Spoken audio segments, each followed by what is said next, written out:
let's jump right into things. Katie Taylor versus Amanda Serrano. Katie Taylor, undisputed at 135 pounds. Surprisingly, I've attended 3 Katie Taylor fights in person. And I've interviewed her like 4 times. Like, y'all know me, I don't do interviews like that. Isn't that crazy? 20-0 with 6 KOs from Ireland. Always sounded like she out of breath. Like, what's up with that? She was like, I just want to thank that. Like, Anyway, that's disrespectful. Let me chill.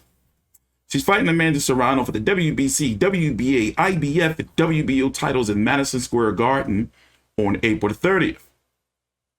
Where's you at, Amanda Serrano? Where's your resume? So far, no undercard has been announced. I'm guessing they may try to get some more women on the card. Maybe what's the McGee girl name? The one that beat Shannon Courtenay? Anyway, Amanda Serrano, 42-1-1 with 30 KOs, 33 years old. The Puerto Rican Butte. She beat Miriam Gutierrez so bad, had her looking like Voldemort from fucking Harry Potter. Like, her nose got all big. And then pretty much she just been floating around from division to division.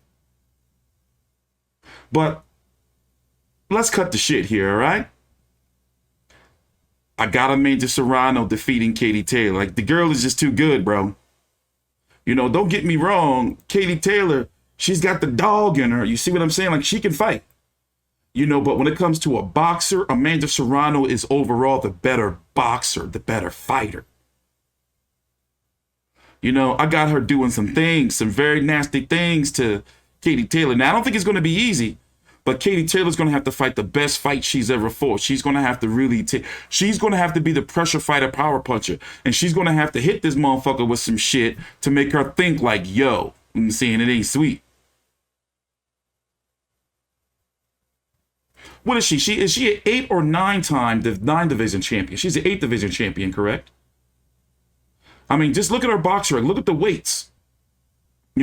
Just a few years ago, she was all the way down at 115. I covered this fight, by the way, on YouTube. Then went to 125, 130. Like, this is crazy. And now, she wants to be undisputed at 135 pounds. The highest she's been, let's see, I believe it was 147. If I was to say, I would say she's naturally, Amanda Serrano, a 130-pound fighter. I'm trying to look for the highest she's been. Okay, 141 right here. So she's fought as high as 147, meaning welterweight. Talented girl. However, I'm not a fan of her coach, bro. Her trainer be on some bullshit sometimes. Her trainer be on some real bullshit sometimes. Like, he just, he do be a little bit too much. They had the whole little PD scandal all those years back. But hey, it is what it is. By the way, what's going on with the drug testing for this fight? I'm guessing we're going to get some questions about that during the press conference that's going to be this Wednesday in Madison Square. Wait, where's the press conference? I don't even know. I don't even know if I'm supposed to tell you. So on Wednesday, the 3rd, on Wednesday the 2nd, they're having a press conference at 11:30. It starts at 12:30. All right. Well, I don't go to New York no more. I haven't been to New York. When was the last fight I've been to in New York? I don't even remember. I was supposed to be at Shakur Stevenson versus Miguel Mariaga, but that's the fight. That's when COVID shut down the country. And then now they got those mandates and the crime. No thanks. I don't want to get, some bullshit out there and or get shot at or some shit. No, thank you. New York is just, no New York for me. Jake Paul is going to be in attendance at that press conference, by the way.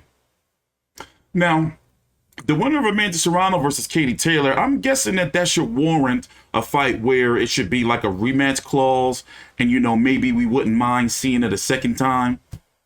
Because when I really think about it, after Amanda Serrano and Katie Taylor, who's next?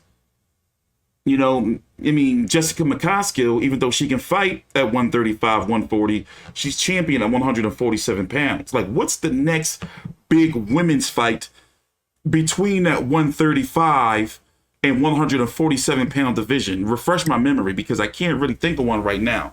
Now, you do have the potential of Michaela Mayer moving up to 135, and then with her height, I can expect that she can fight at 140, 147, but she's got her own path that she's trying to do at 130, becoming undisputed, and her and Alicia Baumgartner got to fight before, we even start talking about that. But I wouldn't be surprised if we see Katie Taylor versus Amanda Serrano too. If either or, even though I'm picking Amanda Serrano to win, don't get beat too badly to the point where it's like, all right, what the fuck is the point?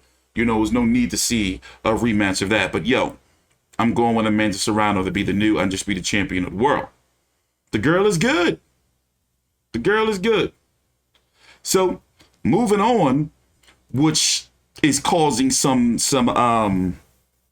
issues, is on that same day,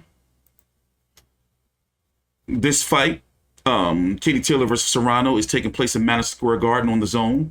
On that same day, you're going to have WBC 130-pound champion Shakur Stevenson. Now, this fight is not confirmed yet. It's just a running date. As it stands right now, Shakur Stevenson, there's an article on Boxing Scene where Shakur Stevenson's talking about the contract hasn't been signed for him to face Oscar Valdez yet. Well, the date that's being talked about